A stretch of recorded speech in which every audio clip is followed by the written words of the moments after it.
직장인들이 모여 앉아 풀어놓는 이야기 보따리 11비 라운지 시작하겠습니다. 시작하겠습니다. 오랜만입니다. 네. 네, 다들 잘 지내셨나요? 네, 잘 지내셨죠? 네, 맨날 보긴 하는데. 네.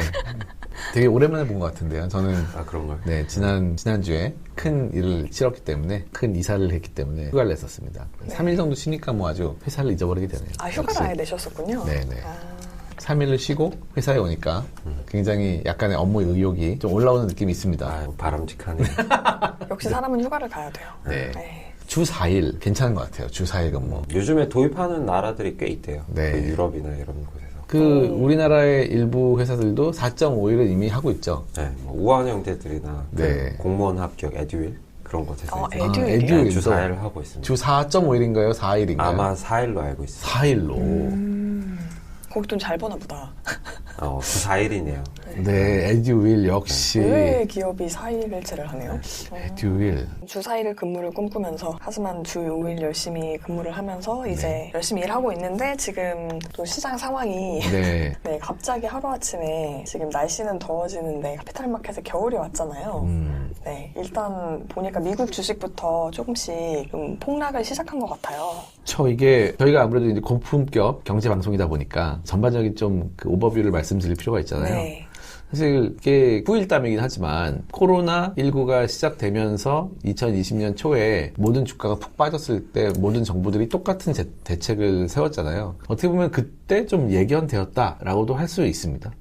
왜냐하면은 이제 돈이라는 거는 기본적으로 그냥 돈을 풀어가지고 그게 1대1로 경제 안에서 돌고 있는 건 아니잖아요. 그래서 돈이 순환한다고 하는데 거래가 계속 이루어지면서 이 사람이 돈을 가지고 있는 만큼 빌려주기도 하고 거래하기도 하면서 빙빙빙 도는 그 돈의 순환이 있으면서 돈이 소위 승수 효과를 가지고 옵니다. 그래서 이만큼 커지는 효과를 가지고 오는데 은행에 들어갔다 나왔다 들어갔다 나왔다 하면서 그게 전체 총량의 통화량을 이루고 있거든요. 근데 똑같은 돈이 양이 있어도 그 경제가 죽어버리면 통화량이 확 죽어버려요. 그래서 돈의 양이 줄어드는 효과를 가지고 오거든요. 그래서 코로나19로 완전히 세계 경제가 망가졌을 때 그때 아무것도 안 해도 이미 세계 경제가 몇 분의 1로 줄어드는 효과를 가져왔었어요.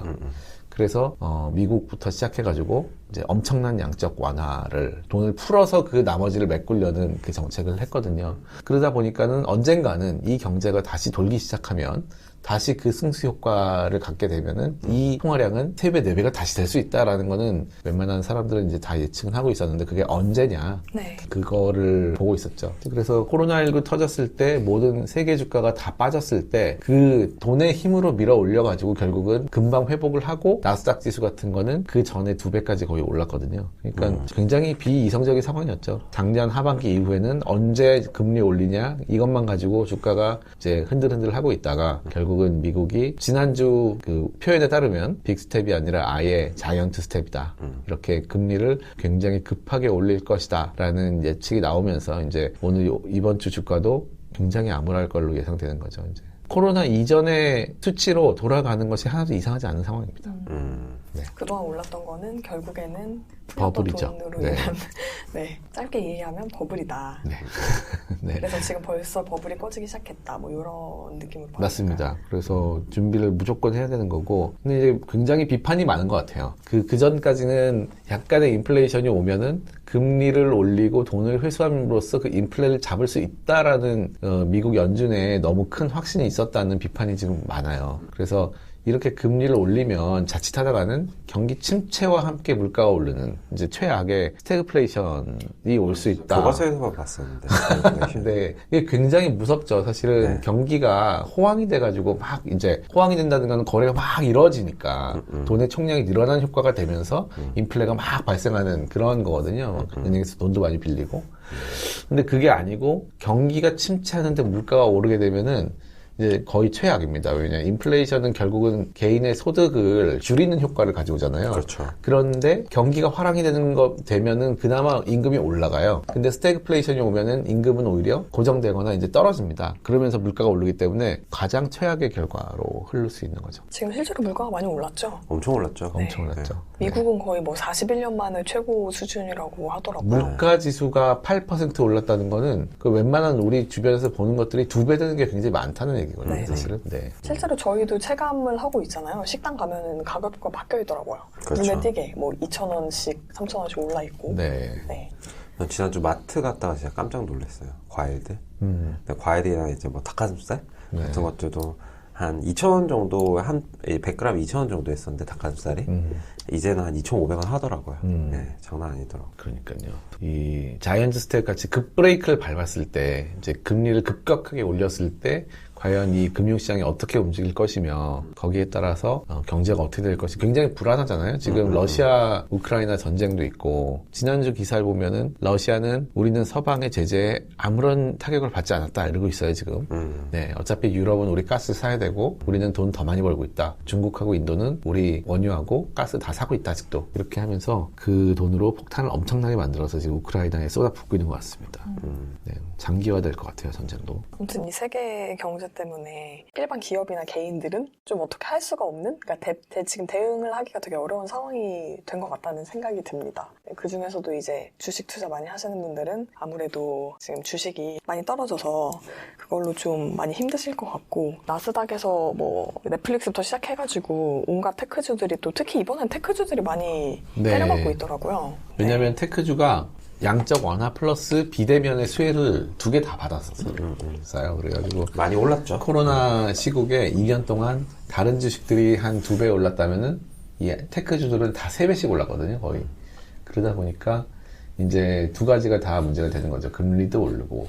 왜냐하면 테크주는 지금 당장 돈을 버는 것보다는 미래 성장성에 방점을 두고 주가가 많이 형성돼 있었는데, 이제 그러다 보니까 금리가 올랐을 때 먼저 파는 주식이 되고 있고, 그리고 그 다음으로는 이제 비대면이 끝나고 다시 대면으로 돌아오면서 오프라인 쪽으로 다시 강조가 되는 분위기에서 또 떨어지는 것도 있고, 그래서 나스닥이 훨씬 많이 떨어지고 있죠, 지금.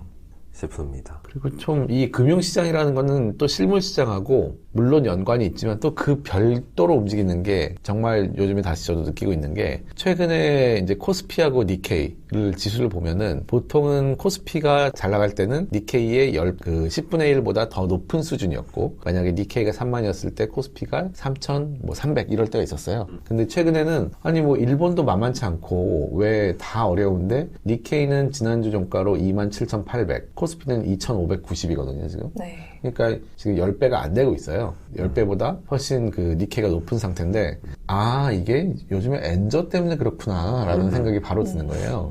그러니까 일본이 워낙 경제가 안 좋다 보니까 이제 요즘 엔이 엄청 지금 폭락하고 있거든요. 네. 네네.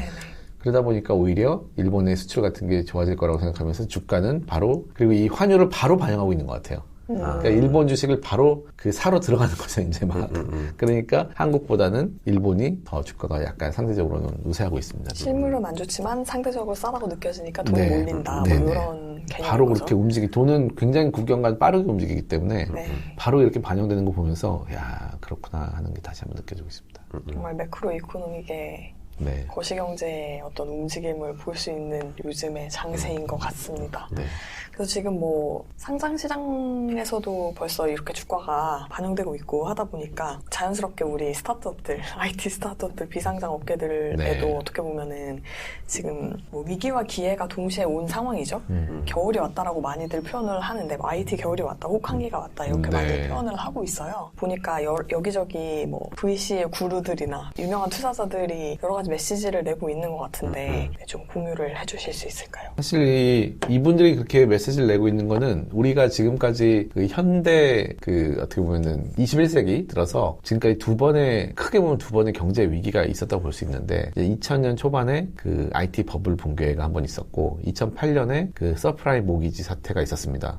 그래서 그 두 번의 경제 위기를 겪다 보니까 그 다음에 비슷한 징조가 있으면 바로 그런 이제 경제 위기를 대비하는 그런 목소리가 나오고 있어요. 그래서 지금 13년 동안 저금리가 있었고, 그 저금리 하에서 IT 스타트업들이 굉장히 비상장 상태에서 돈을 많이 받으면서 이제 유니콘이라는 말도 생기고, 왜냐면 그 전까지는 퍼블릭 마켓에서 돈을 받지 않으면 어떻게 기업 가치를 10억 달러 이상으로 받느냐, 이게 굉장히 이상했잖아요. 근데 그런 비상장 회사들이 나오면서 워낙 그 VC 자금이 풍부해진 거죠. 이제 퍼블릭 그 마켓만큼. 그러다 보니까 유니콘이란 말도 나오고 유니콘이 이제 청취자 여러분들을 위해서 말씀을 드리면 유니콘이란 말은 정말 그런 회사는 없다는 의미에서 나온 그런 말이죠. 그래서 이제 비상장 마켓도 굉장히 돈이 풍부했는데 작년 이제 결산을 해보니까 그 타이거 글로벌하고 그 소프트뱅크가 굉장히 큰 손실을 맞아요. 기록했어요. 맞아요. 거의 뭐 50%에 육박하는 손실을 기록해가지고 이제 그 LP들이 다 빠져나가고 있는 상황인 것 같아요. 그러니까 네. 그래서 그 양대 거대 VC가 큰 손실을 입으면서 이제 투자 승인 자체가 1, 4분기에는 소프트뱅크 투자 승인액이 4분의 1밖에 안 된다고 합니다. 그 전해에 비해서. 그래서 이제 돈을 투자를 안 하고 현금을 일단 쌓아놓는 형태로 경영을 하고 있고 거기에 여파가 이제 엄청 미치고 있는 거죠. 다른 더 작은 VC들 쪽은 아예 LP들을 구하지 못한다든지 이런 상황도 많고 그래서 그 여파가 프리-IPO, 시리즈 D, E, 아니면 C 이렇게 주주 내려오고 있는 것 같습니다. 네. 그래서 실제로 그 한국에서도 작년 올해 이제 투자를 한 건도 집행하지 못해가지고 그 라이센스 같은 것에 제재받는 VC도 나오고 그다음에 VC들끼리 이제 인수합병도 일어나고 있더라고요. 한국에서. 네. 벌써 이제 조금씩. 근데 그 동안에 많이 늘어났던 것도 있는 것 같아요. 그렇죠. 그동안 네. 돈이 많았으니까 맞아요. 이제 네. 투자해줄 VC들이 많이 필요해서 네. 그때 한창 채용도 많이 했었다고 들었거든요. 심사위원들. 네. 맞아요. 그러다가 이제 또 시장이 안 좋으니까 바로. 맞아요. 네. 근데 또 투자를 안 하면은 라이센스가. 네, 일정 기간 동안 이제 뭐 투자를 안 하거나 아니면 뭐 전문 인력을 보유하고 있지 않거나 하면 이제 몇 가지 제재 사항이 있는데 그것들이 이제 발현되고 있는 거죠. 투자가 안 되다 보니까. 정말 빠르게 움직이네요. 맞아요. 네. 그리고 LP 모집도 되게 우리나라 같은 경우는 모태펀드 비율이 되게 높지만 그럼에도 불구하고 상장 시장에 있는 이제 LP들이 보통은 이제 VC나 PE들에게 돈을 주는 건데 그런 것들이 이제 돈의 유동성이 막히다 보니까 그 자금 확보가 되게 어려운 거죠. VC들도. 그러면 이제 이런 것들이 당연히 스타트업들에게 그 펀드레이징에도 영향이 오지 않나 싶습니다. 자연스럽게 오고 있는 것 같아요, 많이. 네, 맞아요. 주변에 보면은 조금씩 자금 경색이 온 작은 스타트업들이 보이는 것 같고.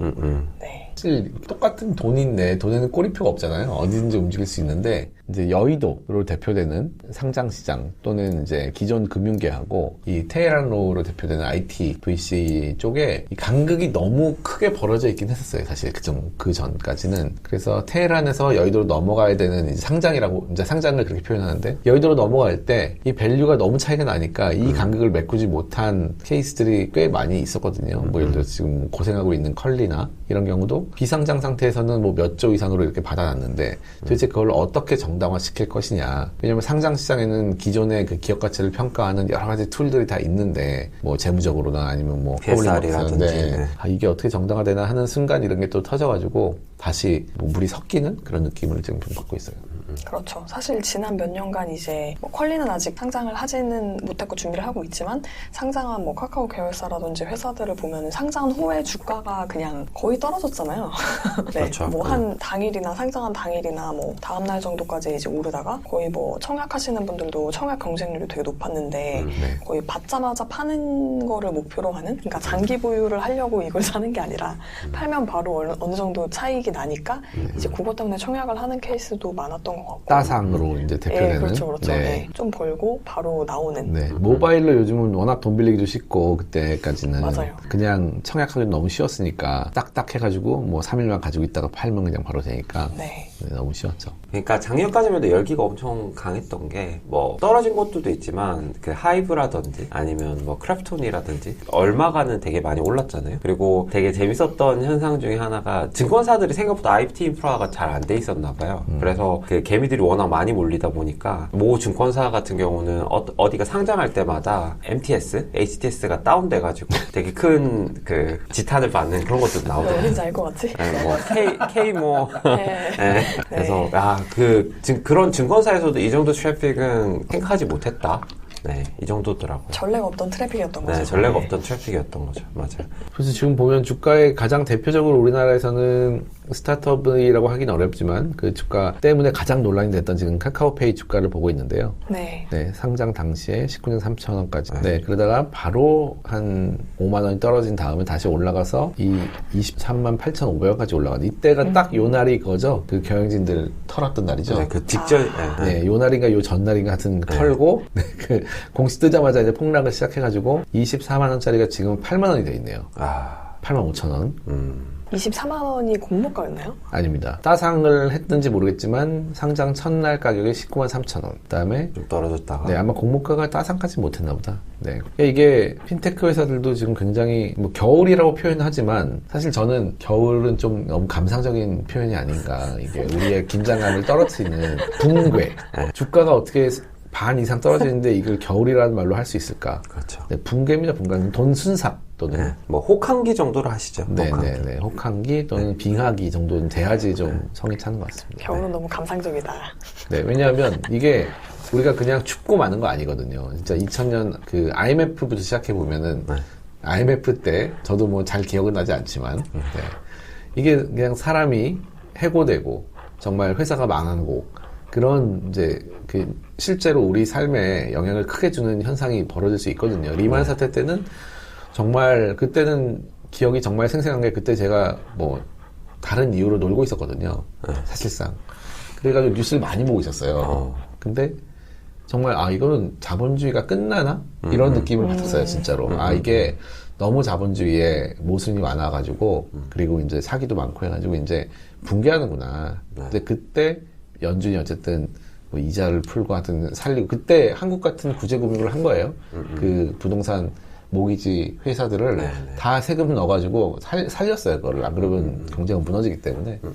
그래서 그때 논란도 굉장히 많았고 이거를 왜 망하게 둬야지 다시 살려가지고 네, 세금을 쓰냐 해가지고 뭐 야 왜 월스트리트를 쟤네들을 살리게 놔두냐 우리 세금 써가지고 해가지고 그때 뭐 1대 100 얘기도 나오고 1대 99인가요? 어쨌든 굉장히 양극화가 심해졌던 계기였고 이게 지금도 또 그럴 것 같아요. 양극화가 또 한 번 심해질 것 같아요. 이게 네, 모순이 그렇죠. 사실 유동성 장세에서 이제 벼락부자들 되게 많았잖아요. 엄청 네. 뭐 코인도 그렇고 뭐 주식도 그렇고 부동산 등등등.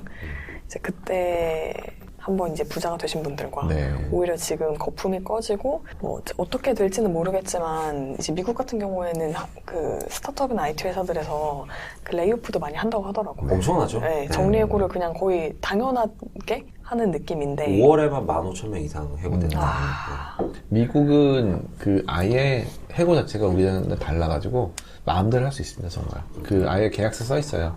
그 at will employment라고 해가지고 언제든지 서로 원하지 않으면 헤어질 수 있는 그런 계약을 합니다. 보통. 그래서 저도 그 업무 특성상 그 테크런치를 되게 많이 보는데 거의 매일 한 3, 4개 이상 기업에서 그 당연히 이제 뉴스 나오는 거는 특별한 사례겠지만 보통 한 15%씩 그 해고하는 거는 너무 그 흔한 이야기더라고요, 요즘에. 그렇죠. 워낙 쉽기도 하고 맞아요. 이렇게 가라앉는 이제 분위기인 거죠. 네. 네. 저는 이런 거 보면 되게 웃긴 게, 그러니까 저는 애널리스트들이 방송하면서 뭐 중동 오일 쇼크 때 어땠고, 뭐 경제 대공황 때 어땠고, 그 다음에 리만 때 어땠고, 한 수십 년 전 이야기를 하더라고요. 뭐 어떤 그래프를 보여주면서.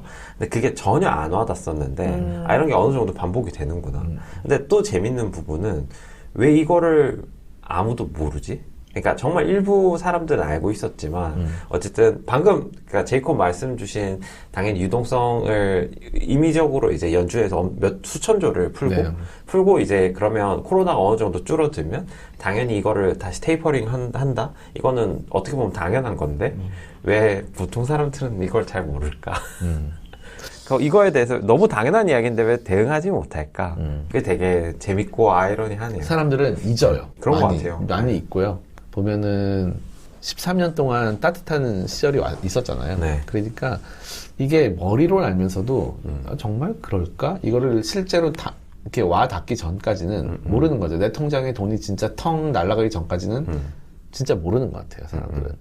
저희 IT 스타트업계에서 그럼 구체적으로 어떤 게 어려워질지, 그러니까 뭐 상장사야 당연히 이제 주식이 떨어지니까 주가 방어하는 게 어려워질 거고, 투자자들 입장에서도 포트폴리오 자꾸 수익률이 하락하니까 그런 게 어려워질 텐데, 그러면 IT 스타트업에 재직하시는 분들, 뭐 IT 스타트업 창업자분들에게는 어떤 게 어려워질지 좀 얘기를 한번 해보면 좋을 것 같거든요. 일단 아까 말씀드렸던 뭐 채용 같은 거 관련해서는 좀 어떨까요? 미국 같은 경우에는 바로 지금 레이오프 시작했는데, 한국은 이제 해고는 거의 불가능하니까 사실은 뭐 창업자나 아니면 계신 분들은 앞으로는 2년도 짧은 것 같고 실제로 이제 VC 투자가 다시 풀리려면은 최소 2년 반, 3년은 봐야 될 것 같거든요. 완전히. 그렇다면은 지금 돈이 있는 걸로는 3년을 버티거나 돈을 스스로 벌어야 된다는 얘기인데 이게 경기까지 하강해버리면은 새로운 기업이 시장에 진출하기가 쉽지가 않아요, 사실은. 그래서 어떻게 보면 두 가지가 다 어려움인 거죠. 투자도 받기 어려워지고 네. 시장에서 뭔가 시장이 화랑이 돼야지만 뭔가 물건이 잘 팔리거나 서비스가 잘 팔리는데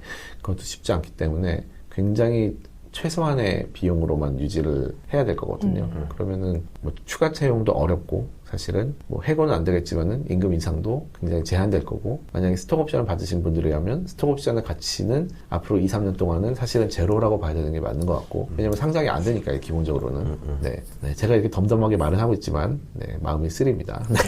스톡옵션 부분은 정말 문제인 것 같아요. 네. 왜냐면은 사실 IT 스타트업 다니시는 분들은 물론 급여도 많이 받고 스톡옵션도 많이 받으시는 분들도 계시겠지만 많은 경우에 급여를 일부 희생하고 스톡옵션을 받는 형태로 이제 아마 그 보상 패키지가 협의가 되어 있을 텐데 만약에 후속 투자가 어렵고 EV 자체가 낮아져서 스톡옵션 가치가 연동되는 거잖아요. 결국에는 기업 가치 낮아진다라고 하면은 다니는 사람 입장에서도 약간 좀 동기부여가 아무래도 전에 비해서 약해질 수가 있을 것 같고 또 협상을 하는 회사 입장에서도 이거를 더 줘야 될지 아니면 스톡옵션으로 붙잡고 있기가 힘들면 어쨌든 다른 보상책을 가져와야 되잖아요. 그러면 어쨌든 결론적으로는 그럼 현금을 좀 더 주면서 스톡옵션 비중을 줄이더라도 뭐 그런 식으로 협상이 좀 되어야 할 텐데 지금 그러기에는 너무 또 네, 캐시를 확보하기가 어려운 상황. 그렇죠. 네. 그래서 그러면 서로 힘든 것 같아요. 진퇴양난의 상황인 거죠. 네네. 서로 힘들어지는 것 같아요. 네. 그럼 돈도 VC도 돈을 더 잘 버는 회사 쪽으로 움직인다면 투자금도 인력도 똑같은 것 같아요. 인력도 이제 지금 앨리스 말씀해 주신 것처럼 보상 패키지가 진퇴양난 상황에 빠지기 때문에 특히나 이제 기능이 있는 분들일수록 부르는 데가 많거든요, 사실은. 맞아요. 네, 뭐 개발자나 이런 분들은 똑같은 일을 돈을 더 받으면서 할 수 있는 곳이 되게 많기 때문에 그래서 그렇게 인력도 결국은 돈 잘 버는 회사 쪽으로 흘러갈 가능성이 높은데 돈보다는 조금 천천히 움직이겠지. 아무래도 이직이라는 거는 쉬운 일은 아니니까. 그 최근에 애플 개발자가 구글로 갔다는 애플 스타 네, 개발자가 유명한 개발자가 네. 재택, 애플이 이제 조금 더 독재니까 뭐 3일 이상 반드시 출근하라 하니까 네, 맞아요. 네. 바로 이직을 했던 네. 그 맞아요. 구글 AI 쪽으로 네. 옮겼다고. 네, 맞아요. 네. 네, 맞아요. 구글은 아직 자율인가 보네요, 재택이. 그쵸. 저는 미국 재밌는 게 우리나라만 이렇게 약간 꼰대스럽게 출근해라 이런 게 있는 줄 알았더니 미국도 마찬가지고. 그 일론 머스크 성님이 네, 이제 머스크 떠나라. 형, 그냥 출근 안 하면은 퇴직한 걸로 보겠다. 네. 네. 역시. 네. 제가 공유를 할까 말까 하다가 그 기분 나빠하실 분도 있을 것 같아서 공유는 안 했는데 일론 머스크가 그 자기의 인재상을 뽑았어요. 그 뭐였나요? 솔로 싱글 너드 남성 공대생을 뽑아라. 와, 너무했다. 걔네는 8, 90시간 일해도 상관없다. 아, 정말 너무했다. 독재잖아요, 완전히. 네. 진짜. 명문대 솔로 공대생 뽑아라. 네. 근데 한경에서 제목을 어떻게 뽑았냐면 주 90시간 굴려도 괜찮네. 머스크는 솔로 공대남만 뽑았다. 네. 그러면 뭐 채용이나 스톡옵션 이런 거는 앞으로 좀 어려운 것 같고. 네. 근데 또 펀드레이징 측면에서는 우디한테 들어보니까 오히려 얼리 스테이지에 있는 스타트업들한테는 돈이 몰린다는 말이 있어요. 네, 맞아요. 지금 완전 상장 시장이 되게 어렵잖아요. 그러다 보니까 근데 이게 역사가 다 그랬더라고요. 그러니까 2000년대도 그랬고 2008년 이후에도 그랬었는데 어쨌든 당장 가까운 미래를 예측할 수 없다 보니까 큰 VC들이 작은 스타트업, 그러니까 초기 스타트업들을 되게 투자를 많이 하는 것 같아요. 그쪽들은 돈을 묻어놓고 생각보다 시간이 꽤 오래 걸리다 보니까. 그래서 최근 한국에서도 예를 들면 뭐 한국투자 파트너스라든지 뭐 아주 IB라든지 아니면 뭐 신한벤처투자 그런 이제 되게 레이트 스테이지에 주로 투자하는 VC들도 그 엑셀러레이터 트랙을 만들어서 지금 투자를 하고 있더라고요. 뭐 DSC 같은 경우도 슈미트라는 자회사 만들어서 이제 초기 투자를 하고 있고. 네. 그리고 그런 거에 또 목적이 뭐 단지 뭐 초기로 무조건 몰린다기보다는 빨리 돈을 넣지 못하면 이제 나중에 센싱이 안 되기 때문에 그런 부분도 있지만 그럼에도 불구하고 경제가 조금 이제 당장은 상장 시장이 어려워지면 그런 경향성을 많이 보이고 있다. 그냥 좀 어쨌든 지금 자본이 있으니 네. 지금 좀 싸니까 네. 어떻게 보면 네. 돈을 쓰긴 써야 되는데 그래서 좋은 건지 나쁜 건지 뭐 사람들마다 다르겠지만 그 시드 라운드의 그 투자 금액과 밸류에이션은 점점 올라가고 있다. 그러니까 저도 이제 비슷한 시장에 있었던 사람으로서 한 2, 3년 전까지만 해도 한 2, 30억 밸류, 그러니까 시드 라운드라고 하면 그 정도였었는데 지금은 보통 50억에서 한 70억까지도 올랐더라고요. 시드가요? 네, 시드 라운드가. 와. 네, 그래서 저 되게 깜짝 놀랐어요. 와. 네, 그래서 시드 투자 금액이 뭐 한 3억, 5억 정도까지도 들어오더라고요. 3억, 5억 정도 받으면 코파운더 한 3, 4명 있으면 그래도 네. 한 2, 3년은 할 수 있겠네요. 네, 보통 투자할 때 한 1년에서 2년 사이? 그러니까 보통 한 1년 6개월 동안 어떤 마일스톤 달성할 건지 그거를 이제 기반 역산해서 이제 그런 밸류는 이 정도다. 그러니까 초기 투자는 그게 밸류에이션 하는 방법이 없어서 결국에는 그 협상에 더 가깝습니다. 그쵸. 네. 근데 일반적으로는 런웨이 1.5년을 보고 네. 근데 그걸 금액을 통해서 이제 산정. 어떤 마일스톤을 달성할 것이다. 네, 거기서 뭐 곱하기 7 또는 10 이렇게 많이 하는 것 같습니다. 네, 아무튼 정말 초기 스타트업들은 오히려 네, 지금 밸류가 오르고 약간 있다. 밸류가 오르고 있다. 네. 그러면 지금 비즈니스를 시작하기 오히려 좋을 수도 있다. 어쩌면 그럴 수도 있다. 네. 그리고 여전히 뭐 아무리 그 자금이 좀 경색이 되었다 하더라도 그 정부 지원 자금 같은 것들은 갑자기 또 없어지지는 않는 것 그쵸? 같더라고요. 그래서 뭐 신용보증기금이나 뭐 기술보증기금 같은데 대출도 되게 잘 돼 있고, 네, 그 다음에 각종 정부 지원금이 되게 좋아서 창업을 하기에는 거의 최적의 시기다. 네. 오히려 이제 그 과거에 보면은 2000년에 그 IT 버블이 붕괴했잖아요. 미국에서. 그때 어떻게 보면은 크게 성장한 기업이 딱 구글, 아마존이거든요. 그렇죠. 그러니까 구글이 98년에 창업 그 베타가 나왔고 그다음에 2000년에 광고 모델이 나왔어요. 근데 그때 IT 버블이 완전 꺼지면서 비상장 기업으로서 야후 같은 기업들은 엄청 어려움을 겪고 있을 때 구글이 치고 나가서 그때 당시에 야후의 검색 엔진 속에 구글이 들어가 있었던 건 혹시 아시나요? 오, 아니요? 야후가 검색 엔진으로 구글을 이제 하청으로 썼었어요, 사실은. 근데 구글 표시를 하지 않았죠. 그러면서 이제 구글이 어떻게 보면 더 최적화가 되고 야후는 이제 어떻게 보면 경쟁자를 키워준 꼴이 됐죠. 호랑이를 키웠죠. 그거와 비슷하게 또 재밌는 한국의 사례도 있는데 다음이 예전에 1등이었잖아요. 다음 커뮤니케이션. 아, 맞아요. 네이버. 네, 다음에 이제 이혜진 창업자와 이재용 창업자가 원래 같은 아파트 사는 친구였대요. 그래서 이제 삼성 SDS에서 나와가지고 좀 고생하고 계시니까 야 이거 다음 이제 검색 쪽을 이제 네이버에서 맡아서 그게 외주였나 아니면 뭔지는 잘 모르겠는데 네이버컴. 네, 네이버에서 이제 그 검색 개발 쪽을 담당했다고 하더라고요. 네, 근데 이제 네이버가 한참 네. 커졌죠. 그런 현상이 있기 때문에 분명히 기회인 것도 또 맞습니다. 맞아요. 이 얘기가 예전에 나올 때도 보면은 공룡은 죽었잖아요. 다 뭔가 기후변화인지 뭔지 다 죽을 때 뭐 작은 포유류나 이런 것들은 다 살아남았다는 거에서 빠르게 움직이는 회사들은 다 잘 되고 오히려 너무 비대해진 조직은 바로 좀 어려움을 겪는 거 아닌가 하는 생각이 들고 그런 또 경제의 보이지 않는 손이 작용하고 있는 것 같습니다. 맞아요. 그리고 그 말씀 주신 것처럼 이제 2008년 경제 위기에도 되게 많은 스타트업들이 등장했거든요. 그 과정에 뭐 에어비앤비, 뭐 스트라이프, 뭐 도어대시 같은 곳들 그런 불황이 있던 시기에도 어쨌든 새로운 스타트업들이 막 그러니까 나중에 유니콘이 되고 뭐 상장까지 갈 거대 스타트업들이 시작되는 시기이기도 하다. 네, 그런 것 같아요. 그러니까 그쪽으로 돈이 몰리다 보니까 기회도 더 많았던 걸 반증하는 게 아닌가. 네. 그리고 좀 작은 스타트업들 문 닫으면은 어쩔 수 없이 이제 문 닫는 것들이 하나둘 생길 것 같은데 그럼 거기서 또 이제 개발자들이라든지 인력들이 또 많이 나오기 때문에 어떻게 보면은 회사 입장에서는 좀 더 쉽게 어떻게 보면 채용을 할 수도 있게 되지 않을까 그렇죠. 싶기도 공급이 해요. 아무래도 늘어나는 거니까. 네. 그러니까 채용을 프리즈 하는 것도 있고 그다음에 레이오프 하는 것도 있다 보니까 그러면 시리즈 A나 뭐 프리 A 시드 라운드는 오히려 돈이 몰린다라고 했을 때 반대로 좀 약간 레이 스테이지에 있는 스타트업들은 좀 상황이 어떨까요? 시리즈 D, E 아니면은 프리 IPO? 실제 뉴스에도 지금 그 펀드레이징 힘들다 네. 그런 부분도 되게 많이 나오고 그리고 밸류에이션이 떨어지겠죠. 그쵸. 그러니까 실제로 뭐 뉴스에 나온 이야기니까 뭐 그 명품 3사 그 트렌비, 발란 그리고 한 곳 뭐지 머스티드. 네, 머스티드 있는데 그곳들도 이제 머스티드는 최근에 결국 투자를 받았고요. 네, 그래서 일단 한 단계는 잠깐 살아남을 수 있고 근데 거기도 이제 200억 투자 받아서 덩치가 크기 때문에 조금 이제 빨리 마르겠지만 나머지 이제 트렌비와 발란 그쪽은 이제 열심히 해야죠. 네. 발라는 얼마 전까지만 해도 그 밸류에이션이 8천억까지 갔다는 이야기가 있었는데 그 다음 투자 어떻게 될지 조금 약간 부담이 되죠. VC 입장에서도. 그쵸. 아무튼 그러면은 뭐 스타트업들이 지금 뭐 시리즈 A든 프리 A든 레이 스테이지든 지금 할 수 있는 게 무엇일지 한번 들어보면 좋을 것 같은데요. 뭐 이거 사실 업계에 오래 있었던 VC들이나 투자자 그룹분들이 많이 메시지나 뭐 인터널 메모나 프레젠테이션 덱 같은 것도 막 돌리고 그랬단 말이죠. 그거를 한번 하나씩 얘기를 해보면 좋을 것 같아요. 살아남기 위해서 무엇을 해야 하나. 사실 제일 요즘에 유명한 그 회자되고 있는 그 자료는 그 세콰이어라는 네. 네, 굉장히 그 50년 실리콘밸리 유명한 VC죠. 오래됐네요. 네.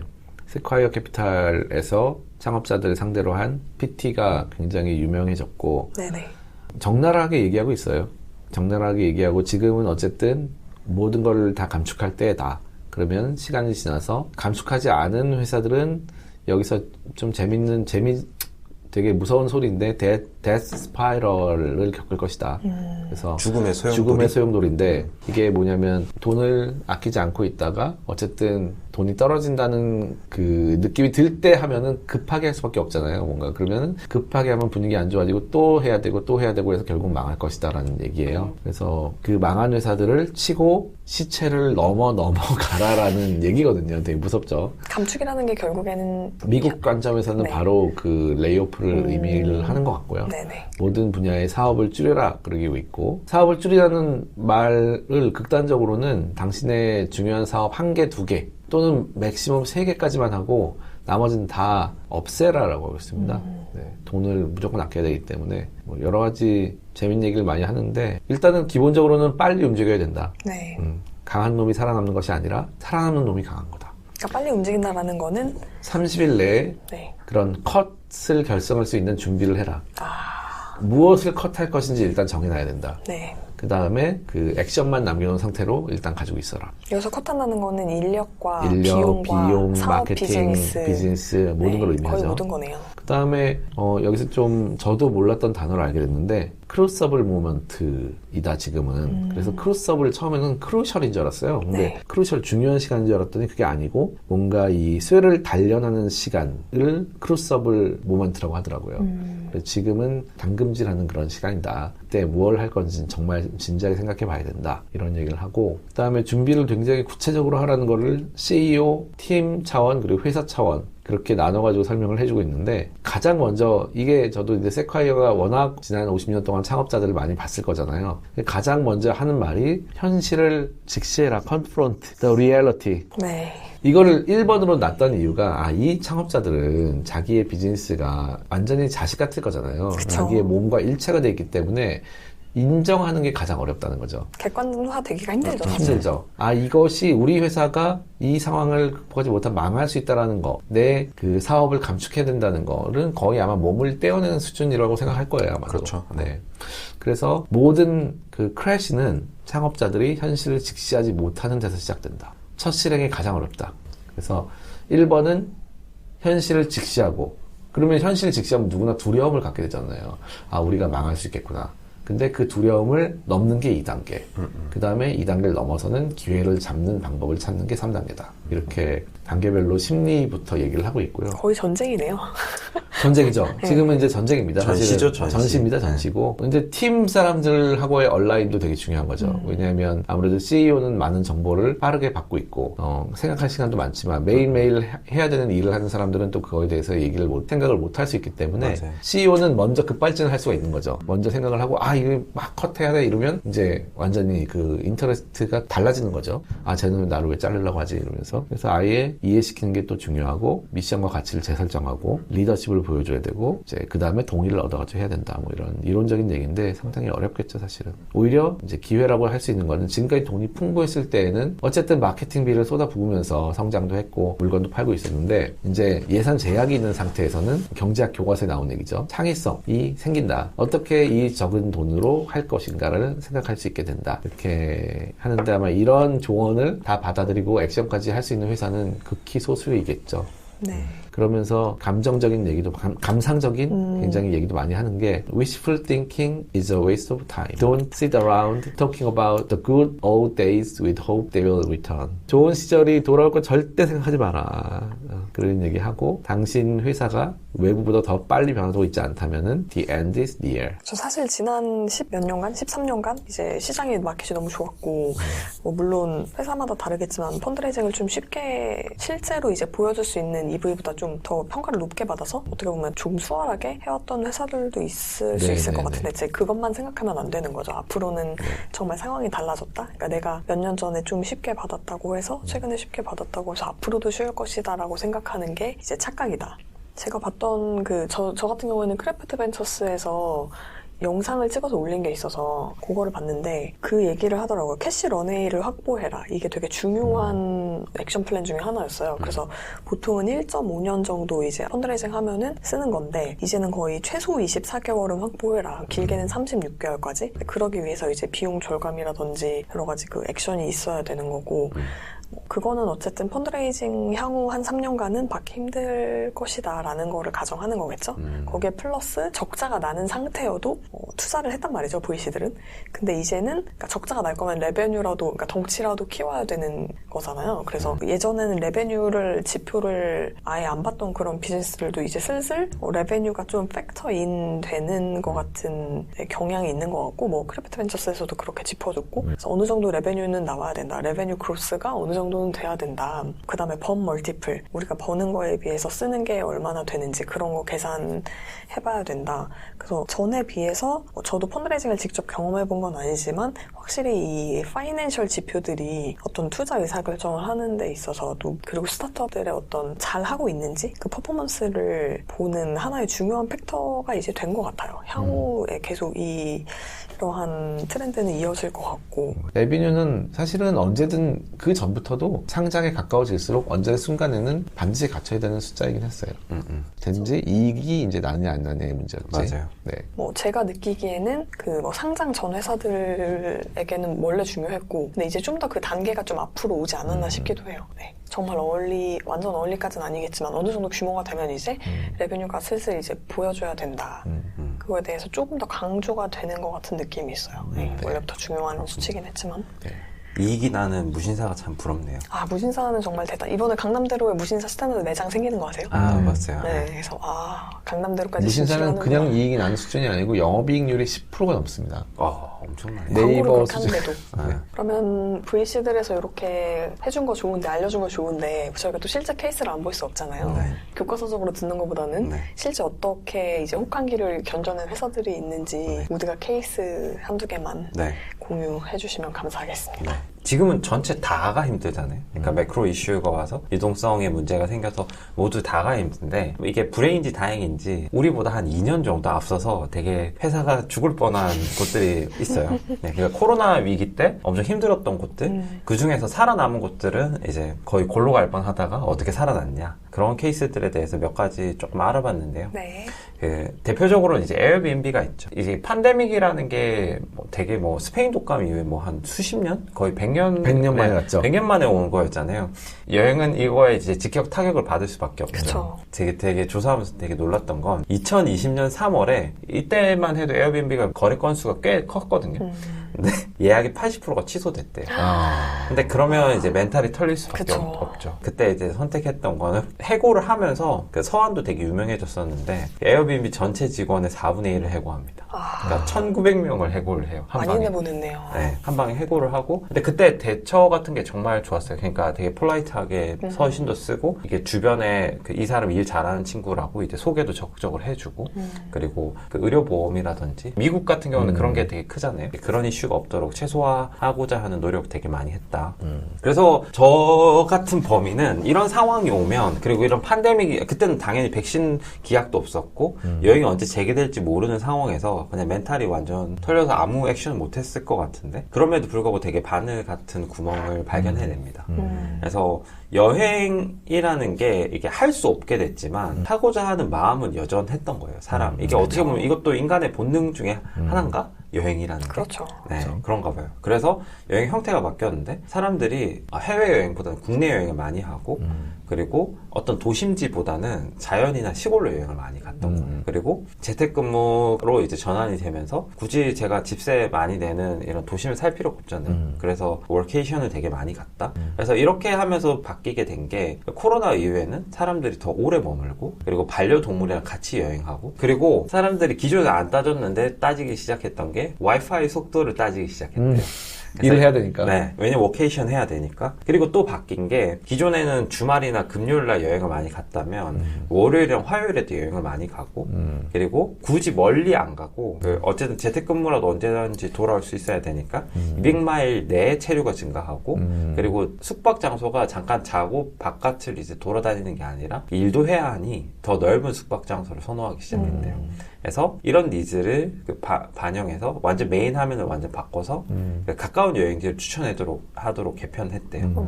그래서 잠깐 숫자를 말씀드리면 이제 2022년에 1분기 기준으로는 총 숙박수 중 이제 21%가 장기 체류고 그리고 28일 이상 장기 체류가 전체 22%고 그 중에서 이제 퍼센트는 모르지만 17.5만 건은 석 달 이상 체류를 했대요. 와. 네. 그래서 되게 많은 이제 장기 체류, 그러니까 이런 완전 체질적인 턴어라운드를 만들어낸 시장의 변화를 빠르게 캐치해가지고 한 거네요, 그러니까. 네. 그러게요. 정말 빨리 캐치했네요. 그러니까 에어비앤비가 이걸 자극했는지 아니면 그 상황에 그럼에도 불구하고 나오는 구멍이 뭐가 있는지를 잘 파악한 거죠. 그래서 에어비앤비는 상장도 그동안에 성공을 해냈고 이런 엄혹한 시기에 아, 그 코로나 시국에 상장한 네, 거예요? 코시국에 여기가? 상장을 했어요. 아, 그랬구나. 네, 그리고 2022년 1분기 매출이 1.51 빌리언? 그러니까 YOY로 70% 성장했고 순손실이 그 전년에 1.2 빌리언이었는데 근데 19밀리언으로 줄였다. 그래서 대단하네요. 정말 대단한 회사다.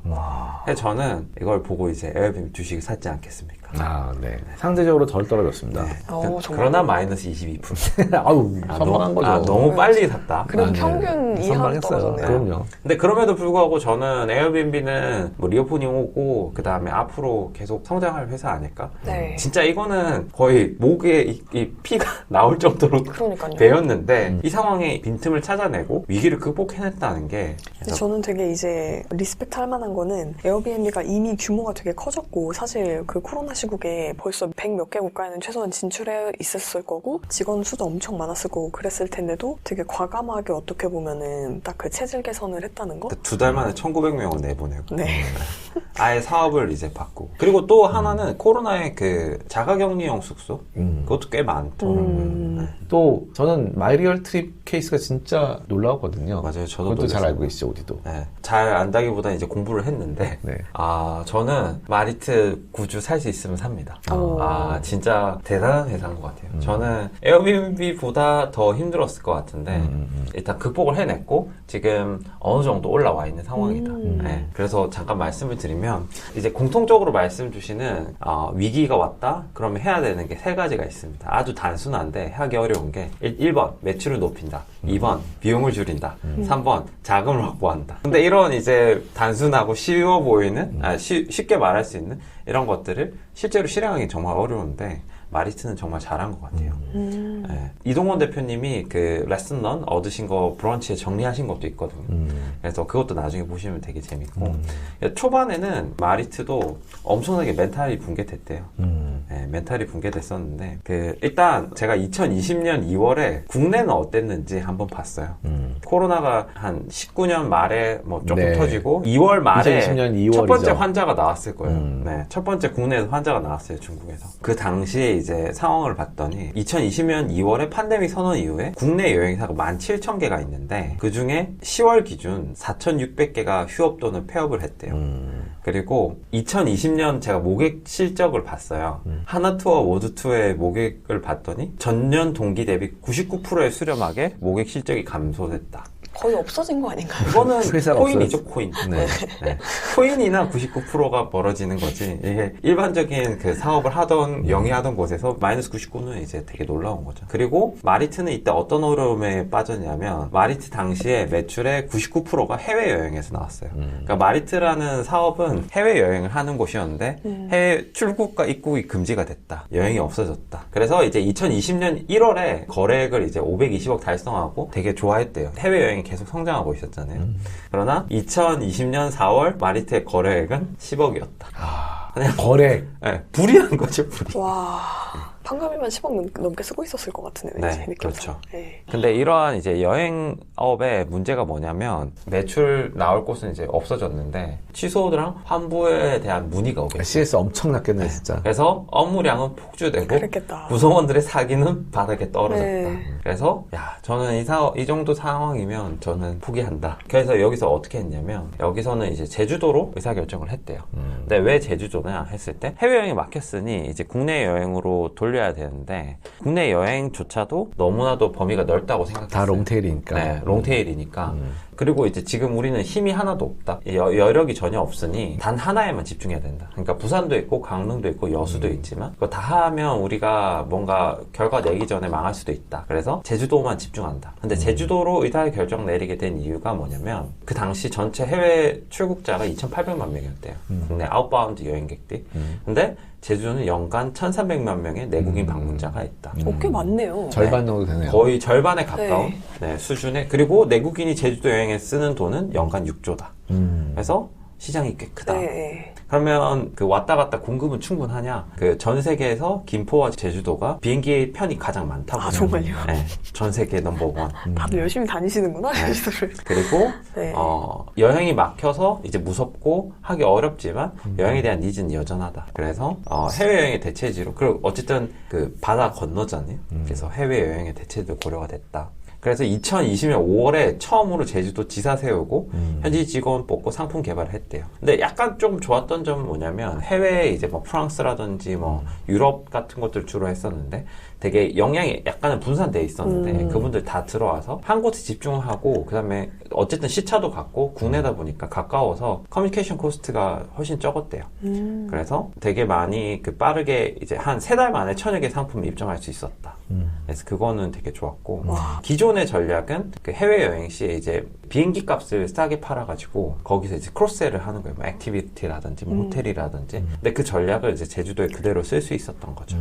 근데 이분들이 겪었던 문제가 있는 게 뭐냐면 고객 인식에 마리트를 왜 쓰냐. 해외여행 갈 때 액티비티 보려고 가는 건데 갑자기 제주도 가려는데 생각이 나겠냐. 생각이 당연히 안 나죠. 근데 마리트 내부적으로는 되게 열심히 이제 국내로 1,000개나 이제 모으고 이렇게 했었는데 고객 인식에는 마리트는 해외여행 플랫폼이었고 그리고 문제가 앱의 메인 화면에는 여전히 도쿄, 런던 같은 해외여행지 중심으로 표기가 돼 있었던 거죠. 그래서 고객은 제주도 여행을 이분들이 신경을 그렇게 쓰는지에 대해서 몰랐다. 네. 또 제주도는 문제가 뭐냐면 지금 좀 바뀌었는데 국내 투어 상품에 대한 기대치가 낮아요. 그러니까 파리에 있으면 파리에서 자전거 타는 투어는 파리에 있기 때문에 파리에서 자전거 타는 건 되게 특별한데 멋있잖아요. 제주도에서 자전거 타는 거는 그냥 엄청나게 기대치가 높진 않다. 노동이죠, 노동. 네, 상대적으로 식상하다. 그래서 이제 이걸에 대한 해결 방안으로 뭘 했냐면 그 뭐 해녀의 부엌이라는 뭐 해녀들이 운영하는 그 연극 같은 거 같이 하시는 컨텐츠 플랫폼이 있는데 뭐 그런 것들이라든지 아니면 제주도에 있는 독립서점에서 하룻밤 잔다든지 네, 그리고 댕댕이와 함께하는 오름 트레킹 그 다음에 뭐 늦은 아침 몸을 깨우는 요가 같이 딴 데서는 구할 수 없는 마리트만 제공할 수 있는 이색 투어를 제공했어요. 마리트의 초기 전략으로 간 거죠. 네. 약간 감성으로 갔네요. 네, 감성 정말 여행으로. 마이 리얼 트립으로 간 거죠. 네. 그리고 엄청 과감한 결정을 합니다. 기존에 DB가 해외여행은 그래도 3만 개의 액티비티가 가지고 있었는데 이제 갓 1,000개 모은 걸로 완전 앱을 전면을 개편합니다. 그러니까 기존의 레거시를 포기하는 거는 정말 어려운데 우리가 이렇게 쌓아놓은 자산을 활용 안 하는 게 말이 되냐. 근데 전시 상황에는 그냥 뭐 몸을 다 가볍게 한다. 뭐 그렇게 했던 것 같아요. 그래서 지금은 좀 어떻게 그래서 좀 수혜를 보고 있나요? 지금 보복 여행 난리 났잖아요. 예약 건수 수준으로는 2021년 6월 1일 기준으로 정고점을 80%까지 회복했다. 네, 그리고 국내 여행이라는 카테고리가 이분들이 만들어낸 어떤 프로덕트 중에 가장 빠르게 성장하는 프로덕트로 자리 잡았다. 정말 선택과 집중을 잘했네요. 네, 그리고 제일 중요한 거는 제주도를 또 왜 집중했냐. 그것 중에 하나가 요즘에 오라는 데 많잖아요. 개발자나 뭐 다른 일 잘하는 사람들. 근데 하나의 성공 사례를 만들어 놓음으로써 우리 할 수 있어가 된 거예요. 네, 그래서 그런 부분에 대해서는 되게 좋았던 것 같다. 근데 이분들도 되게 힘들었어요. 비용 줄이기 위해서 제품팀은 주 5일 근무했는데 사업 마케팅 부분은 주 3일 근무했고 3개월간 채용 홀드했다. 주 3일만 근무하면 그만큼 연봉도 이제 조금 줄었겠죠. 줄어드는 거고. 줄었겠죠. 그리고 이 기간 동안 했던 게 여기가 사실 마리트가 저는 되게 아쉬운 부분은 UX라든지 그런 게 조금 아쉽고, 그 다음에 아까 여행이 다 취소됐을 때 문의가 폭주했다고 했잖아요. 근데 이게 자동화가 안 돼 있었던 거예요. 다 전화로. 그러니까 성장을 엄청나게 빠르게 함으로써 이런 인프라 구축하는데 시간을 충분히 쓰지 못했던 거죠. 매출 버는 데만 이제 집중했고, 그래서 그 기간 동안에 이런 백오피스를 고도화하는데 되게 노력을 많이 했다. 그리고 그 와중에 펀드레이징 한번 하지 않았나요? 맞아요. 이거를 이제 보여준 거죠. 어쨌든 3만 개 DB 있지만 우리는 제주도 빨리 가서 1000개 DB로 일단 시작한다. 그러니까 되게 빠른 전환을 만들고, 그리고 매출이 발생하는 걸 보여줬던 거죠. 그리고 기존에 또 투자자들이랑 신뢰가 어느 정도 있었나요? 이동원 대표님이랑 뭐 마리트 팀원들이. 그래서 2020년 7월에 432억 원 투자를 유치했는. 아무튼 이제 엔데믹이라서 저는 마리트 잘 될 것 같고, 이게 딱 그 사례가 될 것 같아요. 어떤 혹한기를 견디고 살아남아서 시장을 장악까지는 아니어도 시장을 리딩할 수 있는 어떤 사례가 되지 않았나. 네. 네. 맞아요. 그때 주요 투자 쌤이 그 여행업계가 코로나 거치면 대부분 정리되고 살아남은 OTA가 독과점 형태로 재편될 것이다. 그리고 두 번째는 전시에 가까운 위기 상황에서 빠른 판단으로 회복을 만들어내고 있는 창업자랑 팀. 그리고 세 번째는 어쨌든 이러한 제주도에 한에서 실험하는 모든 액션들은 해외여행이 열렸을 때 할 수 있는 교두보, 라이브 투어, 액티비티 이런 것들은 다 해외에 열렸을 때 그대로 적용할 수 있다. 그래서 그런 부분을 되게 좋게 봐서 투자한 걸로 알고 있습니다. 아무튼 잘 살아남으셔서 다행이라고 생각이 들고, 어떻게 보면 이런 사례가 생기는 게 다른 스타트업들한테도 좋은 것 같아요. 볼 수 있는 베스트 프랙티스 같은 게 생기는 거니까. 네. 네, 좋습니다. 네. 오늘 정말 수고하셨고, 네. 뭐 마지막으로 하고 싶은 말 같은 거 있으시면. 뭐 상황은 우리 항상 긍정적으로 끝나고 있었죠. 저희가 혹한기 또는 빙하기를 맞을 것이 거의 분명한데 이것은 다시 한번 기회가 될 것이고, 네, 기회를 만약에 잘 잡고 이 혹한기를 견뎌내는 회사는 더 위대한 회사가 될 수밖에 없다. 왜냐하면 나머지는 다 죽을 거니까. 네. 무섭네요. 적자 생존. 적자 생존이 적자 생존이네요. 네, 시기가 왔습니다. 아무튼 단디 이제 멘탈을 붙잡고 네, 다 같이 잘 하면은 네. 좋은 진정한 결과가 있지 경영의 않을까. 시대가 온 것 같아요. 네, 정말 뭐 경영자의 능력도 너무 이제 중요한 것 같고, 원래부터도 중요했지만 더더욱 중요해진 것 같고, 네, 그렇습니다. 비유로 하면은 제일 와닿는 게 저는 어쨌든 항해사의 비유인 것 같아요. 뭐 잔잔한 바다에서야 어디로 가든 다시 고치면 되고 하는데, 풍랑이 막 왔을 때 선장이 키를 잡지 못하고 하면은 바로 네. 다 망하는 거니까. 그렇죠. 우디는 마지막으로 뭐 하고 싶으신 말 있으시면. 저는 살아남으면 떡상할 수 있다. 그렇죠. 네. 이 시기가 되게 중요한 것 같아요. 그러니까 지난 리만 이후에 되게 많은 유니콘들이 나왔잖아요. 그래서 이 시기를 잘 견뎌내기만 하면 되게 빠르게 성장할 수 있을 것 같다. 네, 우리 모두 잘 한번 버텨보시죠. 네, 그럼 오늘 방송은 여기까지 마무리를 하겠습니다. 11비 라운지에서 다시 다시 만나요.